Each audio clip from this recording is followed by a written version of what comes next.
నమస్కారం. మీ అందరికి బాను కథలలోకి స్వాగతం.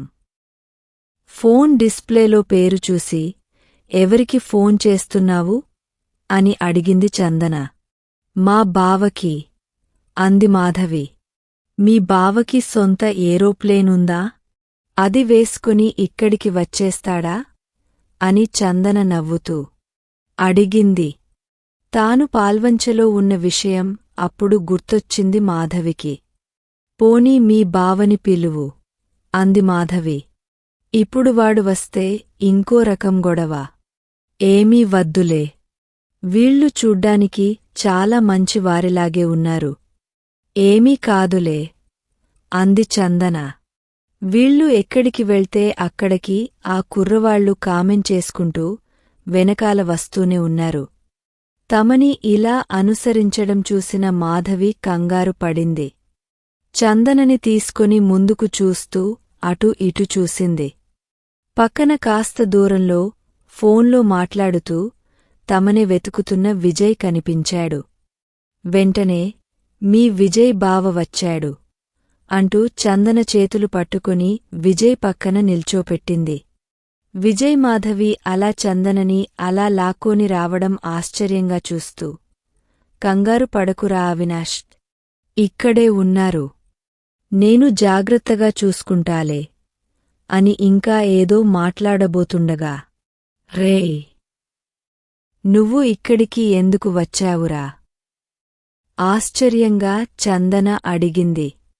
విజయ్ నోటినుంచి అవినాష్ పేరు వినగానే పక్కనున్న మాధవి గబుక్కున విజయ్ ముందుకు వచ్చి, ఫోన్ ఇటు ఇవ్వండి అని చేయి చాపింది. అవినాష్తో మాట్లాడుతున్న విజయ్ మాధవి తనని ఏమి ఇవ్వమని అడుగుతుందో అర్థంకాక, ఏమిటి అన్నట్టు చూశాడు. అసలే కోపంగా ఉన్న మాధవి విజయ్ చెవి దగ్గర పెట్టుకుని మాట్లాడుతున్న ఫోనును పైనుంచి పట్టుకొనిలాగా తన చెవి దగ్గర పెట్టుకుంది. ఒరేయ్, చందనకి అసలు ఏమి తెలియదు. జాగ్రత్తగా చూసుకో అంటున్న అవినాష్ మాటలు విని, నేను మాధవిని అంది. ఎప్పుడూ చందన నోటినుంచి మాధవి అని పేరు వినడమే తప్ప ఎప్పుడు తనతో మాట్లాడని మాధవి ఇప్పుడు హఠాత్తుగా ఫోన్లో నేను మాధవిని అనేసరికి ఏమైంది అంటూ కంగారుగా అవినాష్ అడిగాడు. అవినాష్ ప్రశ్నకు సమాధానమివ్వకుండా, మీకు చందనకులాగే బోలెడంత ఆస్తి ఉందా అని అడిగింది.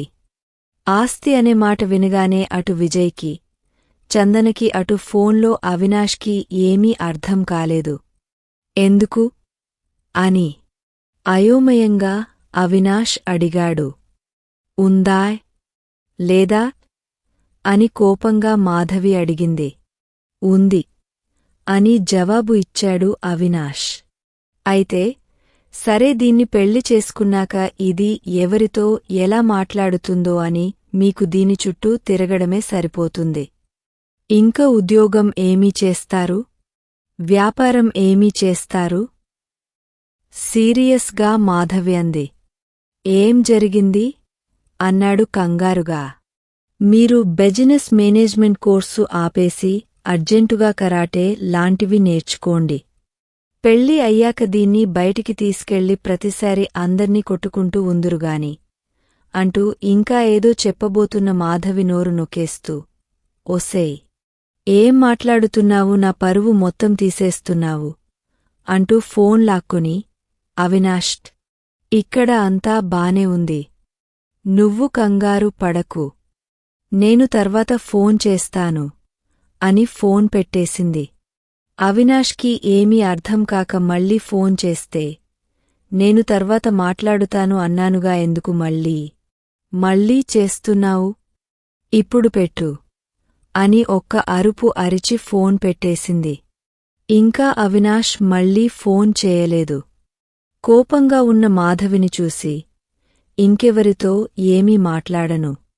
ఈ షాపింగ్ ఏదో రేపు చేసుకుందాం. పద, ఇంటికి వెళ్ళిపోదాం అని చెప్పింది చందన. అంటే మళ్ళీ రేపు వచ్చి ఇదే సీన్ రిపీట్ చేస్తావా? నువ్వు మీ బావ దగ్గర ఉండు. నీకు కావాల్సిన ఐటమ్స్ అని నేను తెచ్చిపెడతాను అని చెప్పింది మాధవి. నేను ఏమేమి వాడతానో నీకు తెలియదుగా, నేను వస్తాను. విజయ్ వచ్చాడుగా. పరవాలేదులే అని చెప్పింది చందన. అమ్మా, నువ్వు, మీ బావ ఇక్కడే ఉండండి. నువ్వు ఏం వాడతావో అన్నీ నాకు తెలుసుగా. నేను వచ్చేవరకు ఇక్కడి నుంచి కదలకు అని అంటుండంగానే చందనకి ఈశ్వర్ ఫోన్ చేశాడు. చందన ఫోన్ లిఫ్ట్ చేసి, డాడీ అంది. ఈశ్వర్ చెప్పింది విని, నేను ఎక్కడికి వెళ్ళలేదు డాడీ. ఇక్కడే షాపింగ్ మాల్లో ఉన్నాను. బావ కూడా నా పక్కనే ఉన్నాడు. ఇదిగో కావాలంటే మాట్లాడండి అంటూ విజయ్ చేతిలో ఫోన్ పెట్టింది. విజయ్ గొంతు విని ఈశ్వర్ మళ్లీ జాగ్రత్తలు చెప్పాడు. విజయ్ అలాగే అని చెప్పి ఫోన్ కట్ చేసి చందనకి ఇస్తుండగానే మాధవి చందనవాడే ఐటమ్స్ అన్ని తీసుకొచ్చింది. ఈ ఐలైనర్ మాత్రం నువ్వు వాడే బ్రాండ్ దొరకలేదు. ఈ 3 రకాలు ఉన్నాయి. నువ్వు ఇందులో ఏదైనా తీసుకుంటావా, పెట్టేయమంటావా అని అడిగింది మాధవి. చందన అందులోనుంచి ఒకటి సెలెక్ట్ చేసింది. నువ్వు బిల్ వేయించుకుంటూ ఉండు, నేను ఈ 2 పెట్టేసి వస్తాను అంది మాధవి. నన్నైతే చడామడా తిడతావు. నువ్వైతే ఒక్కదానివే వెళ్ళి వస్తున్నావు, ఇప్పుడు రెండోసారి కూడా వెళ్తున్నావు. మేం కూడా నీతోపాటు వస్తాము అంది చందన. చందన, నువ్వు వస్తేనే నాకు ప్రాబ్లం, లేకపోతే నాకేం ఇబ్బంది ఉండదు. నువ్వు ఇక్కడే ఉండు కోపంగా అంది మాధవి. అవి ఇక్కడ పెట్టేసేయొచ్చు, తర్వాత వీళ్ళు సర్దుకుంటారు అన్నాడు విజయ్. పాపం వీళ్ళు అన్నీ ముందే సర్దుకొని ఉంటారు. మనం ఇష్టం వచ్చినట్లు వేరే చోట పెడితే సర్దుకోవడానికి వీరికి కష్టం, వెతుక్కోవడానికి మిగతా వారికి కష్టం. నిమిషంలో వస్తాను అంటూ మాధవి వెనక్కి వెళ్ళింది. విజయ్కి మాధవితో పాటు వెళ్ళి మాట్లాడాలని ఉంది. కాని కాస్త దూరంలో నిలబడి చందన వంక చూస్తున్న 2 కుర్రవాళ్లని చూసి ఏదో జరిగిందని భావించి చందన దగ్గరే ఉన్నాడు. బిల్ చేసిన తర్వాత చందన పే చేయబోతే విజయ ఆపి తను బిల్ పే చేశాడు.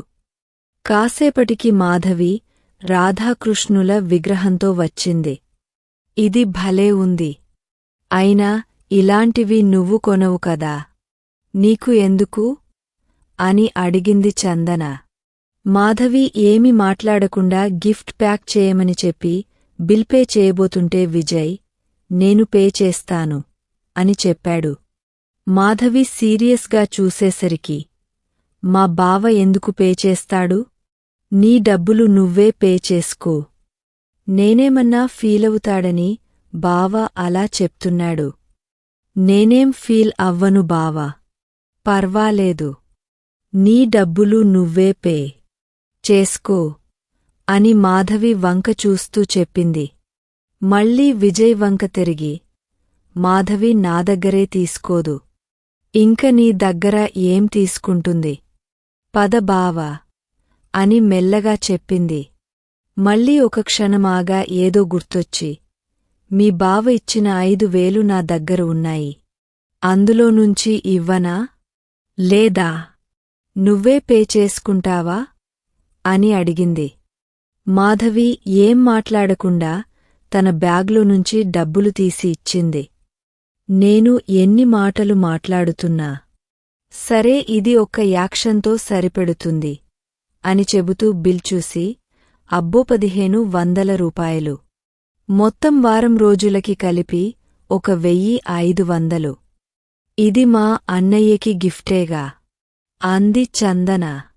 మాధవి ఏం మాట్లాడకుండా కవర్ తీసుకుని బయటికి నడిచింది. ఇది కిరణ్ పెళ్లికి గిఫ్టా, తనకోసం కాదా అని అడిగాడు విజయ్ ఆశ్చర్యంగా. తనకోసం ఇంత రేట్ పెట్టి ఎందుకు కొంటుంది బావా? ఇప్పుడు నేను ఈ పెళ్లికి తీసుకొచ్చాను కదా, అది దాని ఫీలింగ్. ఎవరు పిలవకుండా వచ్చింది కదా, ఎవరు ఫీల్ అవ్వకపోయినా ఇదే ఆలోచించుకొని మరి ఫీల్ అయిపోతుంది. అది ఇక్కడ ఉన్ననాళ్ళు ఇది పే చేస్తా అది కొనిపెడతా అని అనకు. అది చూసే చూపులు మనం తట్టుకోలేం అని చెప్పి ఒక సెకండ్ ఆగింది. సరేలే కాని నువ్వు ఎలా వచ్చావు? అంది చందన. మీరు కనిపించలేదు, ఎవరో మీరు బయటికి వెళ్లారు అని చెప్పారు. సరే బైక్ వేసుకుని వెతుకుతూ వచ్చాను. మీ కార్ చూసి లోపలికి వచ్చాను.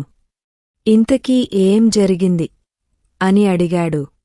తర్వాత చెప్తానులే బావా, పద అని కార్ దగ్గరికి రాగానే, బావ మేము కారెక్కి వెళ్తాం, నువ్వు బైక్ ఎక్కి మా వెనకాలే వచ్చేయ్ అంది చందన. ఈ బైక్ నేను తర్వాత తెచ్చుకుంటాను, నేను కార్లోనే వస్తాను అంటూ డ్రైవింగ్ సీట్లో కూర్చున్నాడు విజయ్. సరే, నీ ఇష్టం. మాధవి, నువ్వు వెనకాల కూర్చో, నేను ఫ్రంట్ సీట్లో కూర్చుంటాను అంటూ డోర్ తీసి కూర్చోబోతుంటే చందనని ఒక్కలాగులాగా డోర్ క్లోజ్ చేసి వెనకాల సీట్ డోర్ తీసి లోపల ఒక నెట్టు నెట్టి బలవంతంగా కూర్చోబెట్టింది. తను లోపల కూర్చోగానే, బండి పోనీమని మీ బావకి చెప్పు అని చెబుతూ లోపల కూర్చుంది. అది కాదే, నేనిక్కడ కూర్చుంటే బావ డ్రైవర్లా ఫీలవుతాడేమో అని చందన చెప్పింది. 10 నిమిషాల దూరానికి ఎవరు డ్రైవర్లు అయిపోరు. ఒకవేళ డ్రైవర్లా అనుకున్నా అది తప్పేమీ కాదు అనేసరికి విజయ్ బండి స్టార్ట్ చేశాడు. కొంతసేపటికి మాధవి వెనక్కి తిరిగి చూసింది. ఆ కుర్రోళ్ళు తమ బైక్లో కారు వెనకాలే వస్తుండేసరికి కోపం పట్టలేక 2 చేతులు చందన గొంతు వరకు తీసుకెళ్ళి, చంపేస్తా నిన్ను, నీకు ఎన్నిసార్లు చెప్పాను, నీ పని నువ్వు చూసుకో, ఎవరితో మాట్లాడవద్దు అని. నువ్వు చెప్పిన మాట వినవు. అసలు నువ్వు ఇలా ఉంటావని మీ అమ్మానాన్న జాగ్రత్తగా చూస్తారో, ఇలా అతి జాగ్రత్తగా చూడడం వల్ల నువ్వు ఇలా తయారయ్యావో నాకు అర్థమే కాదు. ఎవరితో ఎప్పుడు ఎలా మాట్లాడాలో నీకు తెలియనే తెలియదు అనిమీద పడిపోయి కొట్టినంత పనిచేసింది. ఏమైంది లేవే, నువ్వు అనుకున్నట్టు వాళ్లేమీ చెడ్డవాళ్లు కాదు, మర్యాదగా మాట్లాడారు. నువ్వే లేనిపోనివి ఊహించి భయపడుతున్నావు అన్నది చందన. అవునా, ఒకసారి వెనక్కి తిరిగచూడు, వాళ్ళింకా నీ కారు వెనకాలే వస్తున్నారు అంది మాధవి. చందన వెనక్కి తిరిగి కారు అద్దంలోనుంచి చూసింది. విజయ్ సైడ్ మిర్రర్లోనుంచి చూశాడు. ఇంకా ఉంది. అమూల్యమైన మీ సలహాలను కామెంట్ల రూపంలో అందిస్తారని ఆశిస్తూ మీ ఎస్.జె. బాను. మీకు ఈ కథ నచ్చినట్లయితే లైక్ చేయండి, షేర్ చేయండి, ఇంకా బాను కథలను సబ్స్క్రైబ్ చేయడం మర్చిపోకండి. Thank you.